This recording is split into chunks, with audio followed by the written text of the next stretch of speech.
The Soviet SKS is probably the most overlooked rifle ever. It tore into the Americans in Korea, then it was turned back on the Soviets in Afghanistan and has since been used in tons of conflicts from the Balkan Wars to African skirmishes. But what most people don't know is the disturbing backstory of the gun and why the dominant Chinese army preferred it over the AK. So, as always, the next couple of minutes will be quite difficult to stomach.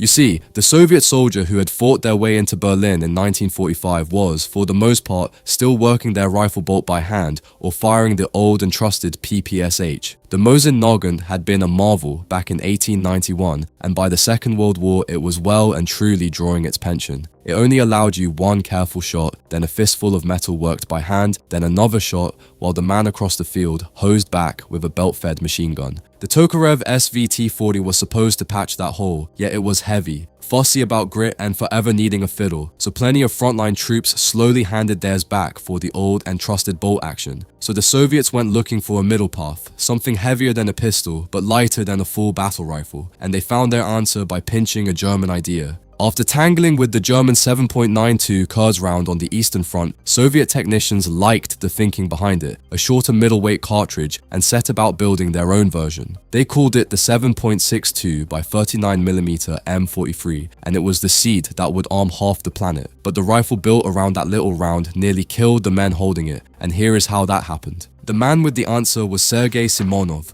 a former foundry worker turned master gunsmith. He took the guts of the big PTRS-41 anti-tank rifle he had already designed, scaled the whole thing down and bolted it to the new cartridge. A pre-production batch went to the first Belarusian front for frontline trials in the closing months of the war, and the carbine was still being put through its paces when Germany surrendered in 1945. Soon after, with a few tweaks, it was stamped the SKS-45. Now here comes the part that is genuinely hard to stomach. The very first Soviet rifles carried a firing pin held back by a tiny spring, which kept it safely away from the bullet until the hammer told it otherwise. Then, for some reason nobody has fully explained to this day, around 1951, the Soviets ditched that spring and let the firing pin float loose inside the bolt. And every other country that copied the SKS copied that loose pin too. Here is why that matters when you are the one holding it. These rifles were shipped soaked in cosmoline, a thick grease-like preservative meant to keep them rust-free for a century in a crate. If that gunji dries hard inside the firing pin channel, the pin can jam forward, poking out exactly where the next round's primer is about to sit. So you chamber a fresh round, the bolt slams home, and the gun fires on its own with your finger nowhere near the trigger. Then it does it again and again, emptying the whole magazine in a runaway burst while the shooter fights to keep it pointed at the dirt.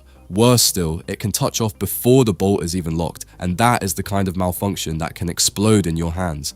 Some shooting ranges to this day either ban the SKS outright or only let you load 2 rounds at a time, purely because of that party trick. So that was the cradle this thing was born in, and as different wars erupted, the Chinese made an interesting decision. They were handed both the AK-47 and the SKS, and they somehow preferred the SKS. Now, the legend always says this carbine cut its teeth fighting Americans in Korea, and that is where the story gets slippery. Because when you actually go looking for SKS rifles in Korean war photos, you mostly come up empty. The North Koreans and Chinese were lugging Mosins, captured Japanese Arasakas, PPSH burp guns, and Maxims. Not a brand new semi-auto, the Soviets were still keeping close to their own chest. The first time the West got its hands on captured SKS carbines was actually 1956, taken off Egyptian troops during the Suez Crisis, well after the shooting in Korea had stopped. So the Korea chapter is murkier than the legend lets on, and the rifle's real reign began somewhere else entirely, in China.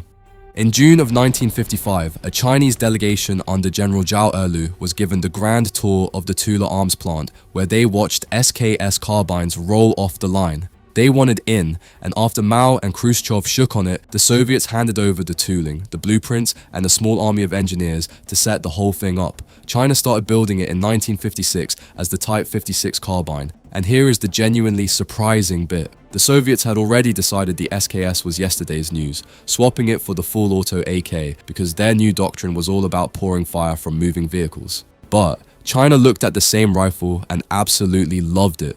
And the reason the Chinese clung to this carbine while everyone else chased the AK tells you a lot about how they actually planned to fight.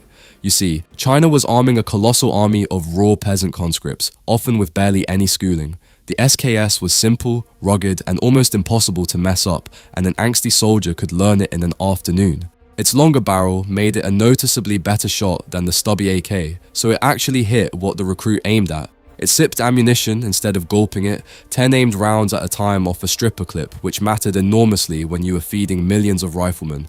And in a firefight, the carbine man could lay down steady cover while his mate fumbled a fresh 30-round magazine into his AK. So China did not pick one or the other. It ran both side by side for decades. Believe it or not, as late as 1978, a typical Chinese infantry battalion still carried 360 of these Type 56 carbines against just 221 of the Type 56 assault rifles. More of the old semi-auto than the famous AK, 3 decades after the Soviets had written it off. The carbine got its first blood in 1962, when China and India went to war high in the Himalayas. The Indians were still working bolt-action Lee Enfields, rifles their grandfathers would have recognized, while the Chinese poured out fast semi-auto fire from the SKS. It was a brutally one-sided contest of firepower, and the carbine tore through the front lines. Then, in 1969, the rifle did something almost poetic. Along the frozen Ussuri River, Chinese troops carrying SKS carbines traded fire with Soviet soldiers carrying the AKM, the very weapon the Soviets had built to replace it. The student had turned the master's cast-off straight back on the master, and that habit would follow this rifle everywhere. Nowhere did that play out harder than in the jungles of Vietnam. So, if your picture of the Viet Cong comes from films, you probably see an AK in every pair of hands. The reality was different and a bit awkward for the movie posters. American soldiers in Vietnam ran into the Chinese Type 56 carbine far more often than they ran into actual Russian-made AKs. China was the biggest single supplier of small arms to the north, and it shipped these carbines south by the crate load. The SKS suited that war almost perfectly. It was light, short, and dead simple, which is exactly what a guerrilla slogging through the bush with no armorer behind him wants. It shrugged off dust, damp, and neglect, and it kept shooting when fussier rifles jammed. The North even built their own, a near copy called the Type 1, knocked together with Chinese help in a small factory north of a town called Yen Bai. Roughly 6,000 came out of that plant between 1962 and 1965, until American bombing raids forced the place to shut its doors. But for all its virtues, the carbine had one weakness that got men killed at bad breath range, and the enemy learned to exploit it. You see, the SKS feeds from a fixed 10-round box, and it fires 1 round per trigger pull, full stop.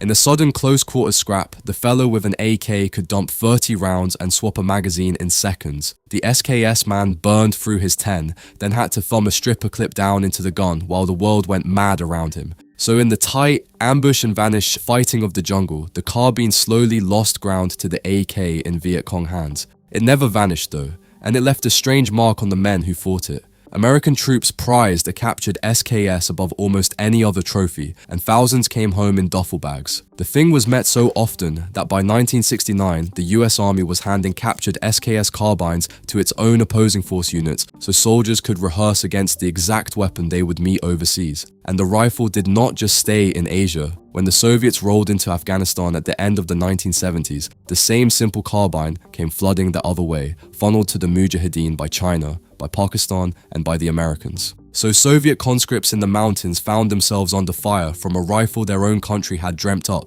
That knack for ending up on both sides of a war was about to reach its most absurd peak, because in 1979, China and Vietnam, former comrades, turned on each other. The friendship had soured, and in February, the People's Liberation Army poured across the border to teach its old ally a lesson. What followed was short and savage, barely a month of fighting that left tens of thousands dead on both sides before China pulled back. And here is the punchline that you honestly could not write. For years, China had armed Vietnam, shoveling those Type 56 carbines south by the thousand. So when the two armies finally clashed, both sides were largely shooting at each other with the very same Chinese-made rifle. You see, the Vietnamese had spent the long war drifting over to full-auto AKs, picking up combat experience the whole way. The Chinese, meanwhile, were still leaning heavily on the semi-auto carbine. So in close fighting, the Vietnamese could often fire more lead, and the PLA paid for it in blood. China noticed the gap and scrambled to answer it. They dusted off an old project called the Type 63, a rifle that tried to marry the SKS body to an AK-style full auto bolt. It had been branded inaccurate and brittle, pulled from service barely a year earlier and thrown back in the cupboard.